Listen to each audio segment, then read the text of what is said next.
Assalamualaikum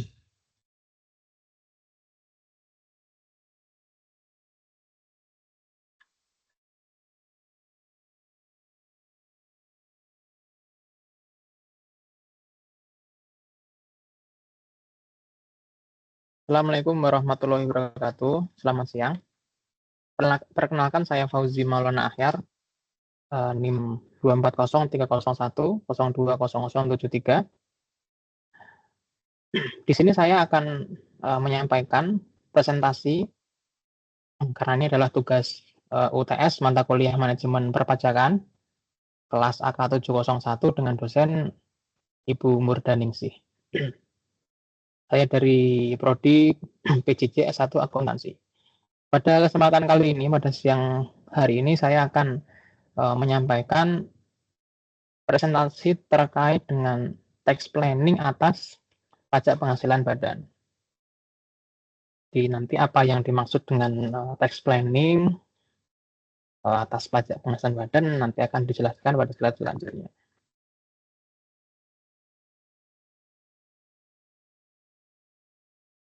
Di dalam presentasi kali ini nanti saya akan menjelaskan yang pertama tentang pengertian pajak, yang kedua pengertian tax planning, kemudian yang ketiga penerapan tax planning atas PPh badan, kemudian yang keempat kesimpulan, dan yang terakhir adalah daftar pustaka.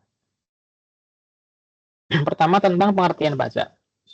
Pajak adalah kontribusi wajib kepada negara yang terutang oleh orang pribadi atau badan yang bersifat memaksa berdasarkan undang-undang dengan tidak mendapatkan imbalan secara langsung dan digunakan untuk keperluan negara bagi sebesar-besarnya kemakmuran rakyat.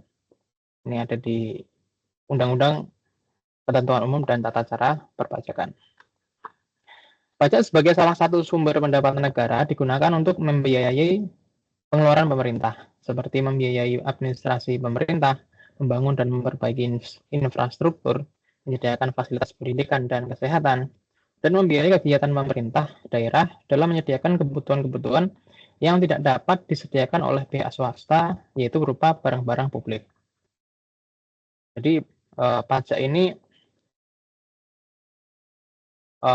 merupakan iuran wajib oleh masyarakat Indonesia, baik itu orang pribadi atau berbentuk badan, misalnya PT atau CV atau yayasan atau dan lain-lain yang berbentuk badan. Iuran wajib kepada negara dan bersifat wajib ya, bersifat memaksa dan tidak mendapatkan imbalan secara langsung setelah membayar iuran tersebut. Yang tujuannya ini untuk kas negara, untuk pendapatan negara yang digunakan untuk kemakmuran rakyat, ya untuk membuat jalan, misalnya menggaji guru. Intinya untuk menjalankan kehidupan bernegara. Nah, di lain sisi, selain untuk pendapatan negara, di lain sisi bagi dunia usaha yang tadi membayar iuran yang bersifat wajib ini, pajak merupakan sumber pengeluaran tanpa diperoleh imbalan secara langsung. Dengan demikian, dalam hal membayar pajak, biasanya perusahaan berupaya agar pengeluaran pajaknya menjadi sekecil mungkin. Jadi, pembayar-pembayarnya ini dari dunia usaha berusaha memperkecil bebannya.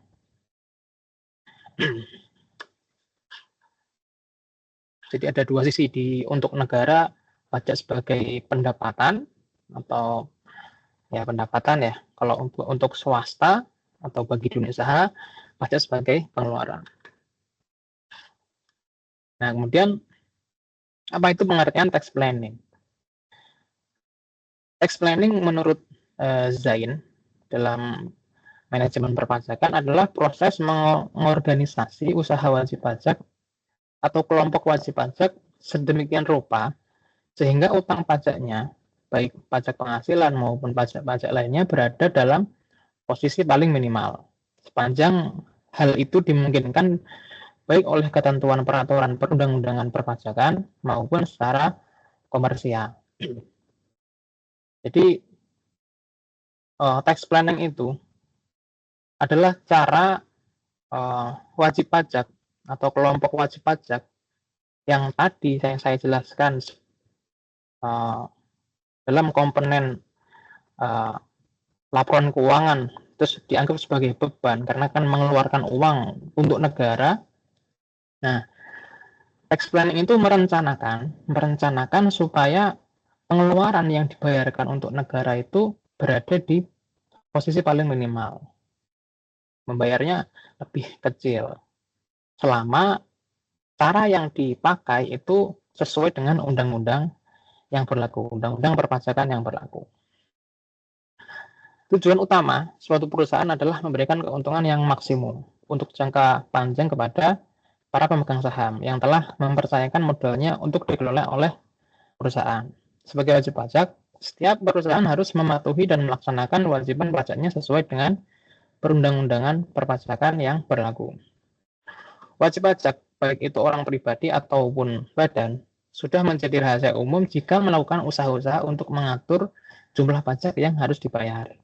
Pajak bagi mereka dianggap sebagai biaya, sehingga diperlukan strategi-strategi untuk menguranginya.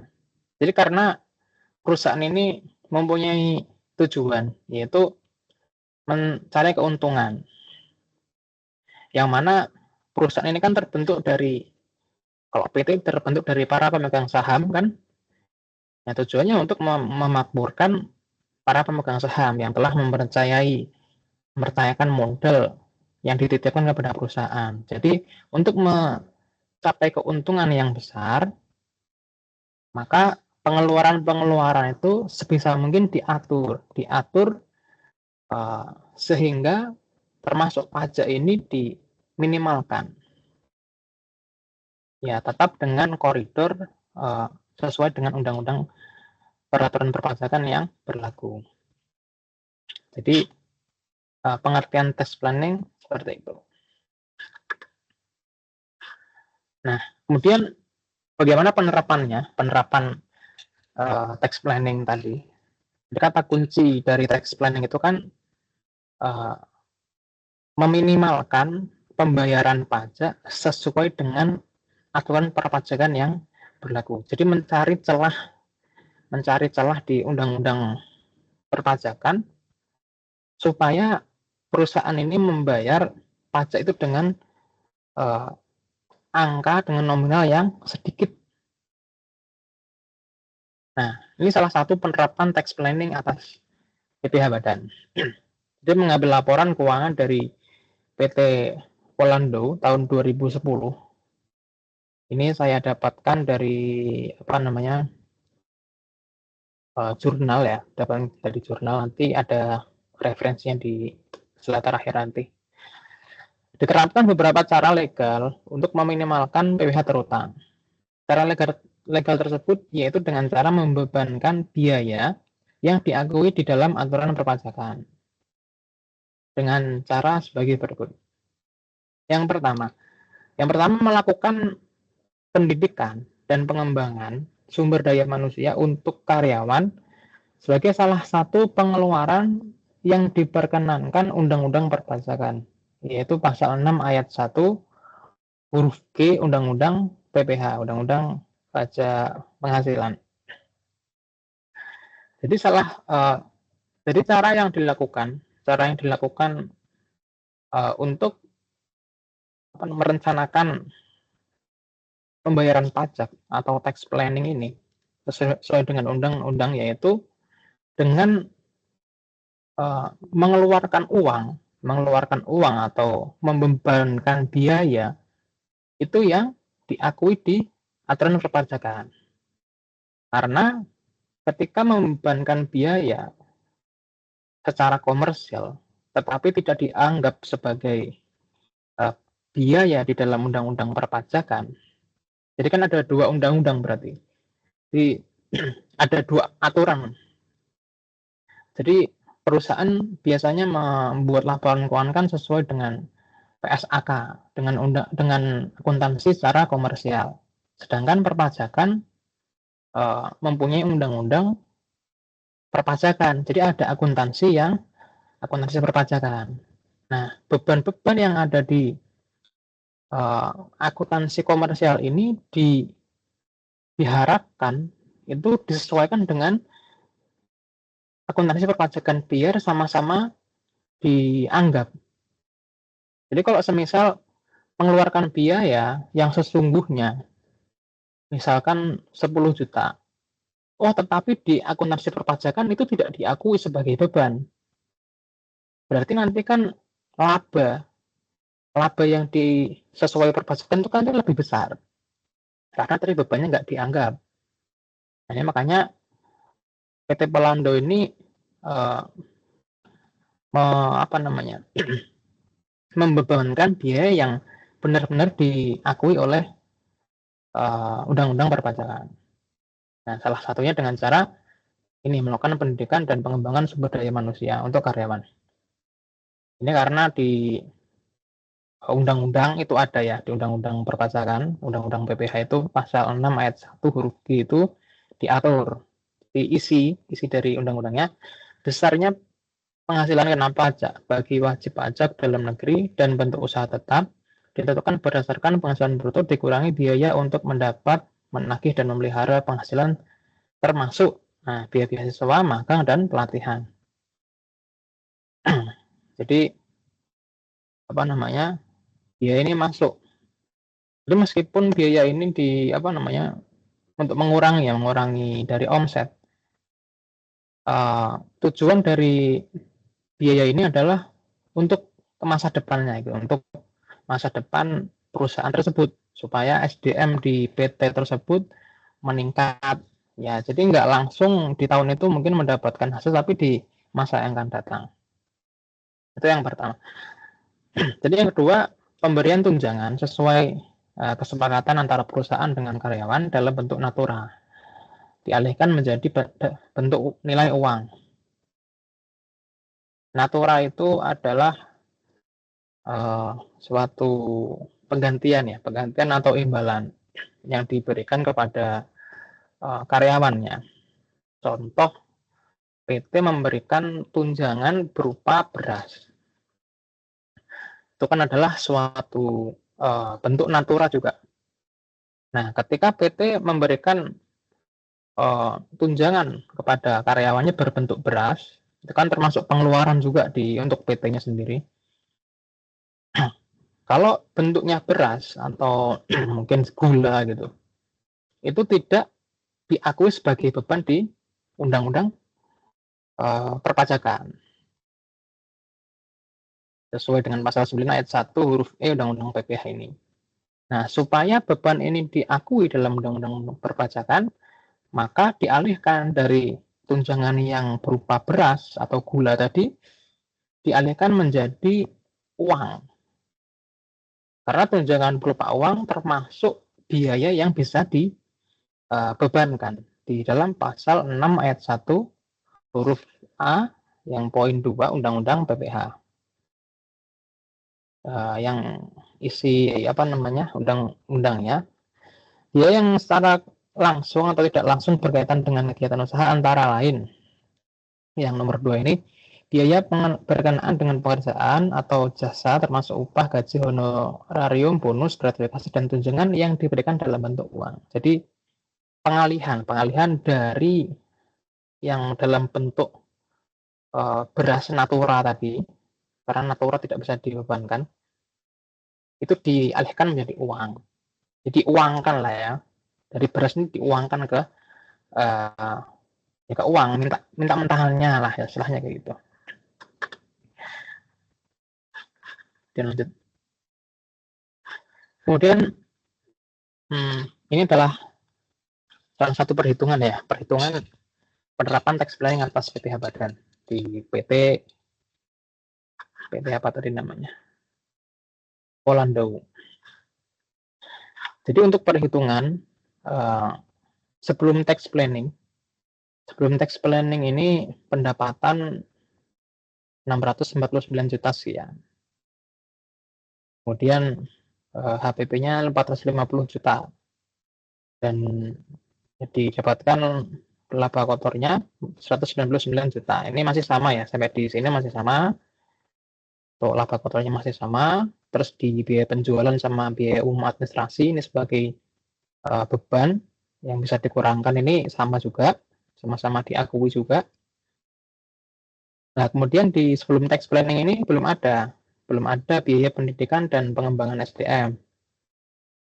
Kemudian juga belum ada natura. Jadi mungkin kalau PT itu sudah memberikan natura secara perpajakan, ini tetap tidak bisa diakui. Meskipun itu sama-sama pengeluaran untuk karyawannya. Jadi jumlah biayanya 143 juta dari biaya penjualan sama biaya umum ini 143 juta. Sehingga didapatkan laba personalnya 55 juta, dan ada pendapatan lain-lain dan biaya lain, sehingga laba bersih sebelum pajak 56 juta, dan PPh badan terutangnya 14 juta 128.714 rupiah. Ini ketika tidak menerapkan tax planning atau tidak membebankan biaya yang diakui oleh undang-undang perpajakan. Nah, ketika setelah tax planning ditambahkan tadi biaya pendidikan dan pengembangan SDM sebesar sekian 7,2 juta, dan yang natura bentuk uang ini, jadi tunjangan yang bentuk uang, natura yang dialihkan dalam tunjangan bentuk uang itu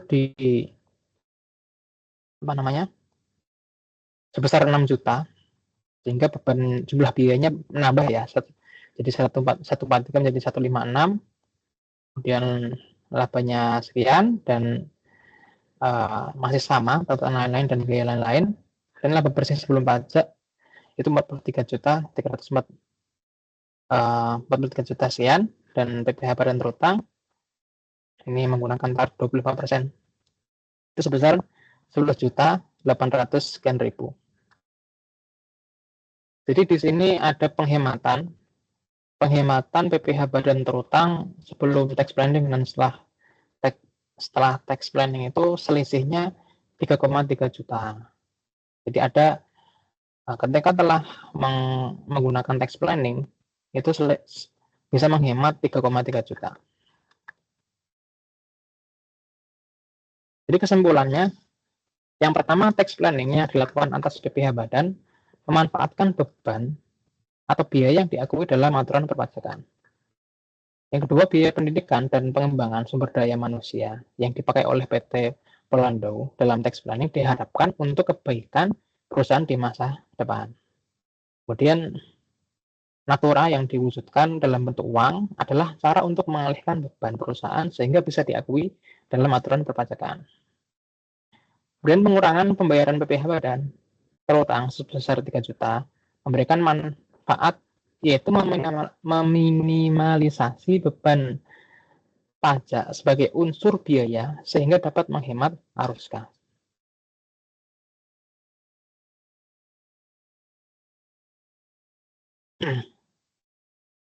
Mungkin cukup sekian penyampaian paparan dari saya. Apabila mungkin ada salah, saya minta maaf yang sebesar-besarnya. Terima kasih. Assalamualaikum warahmatullahi wabarakatuh.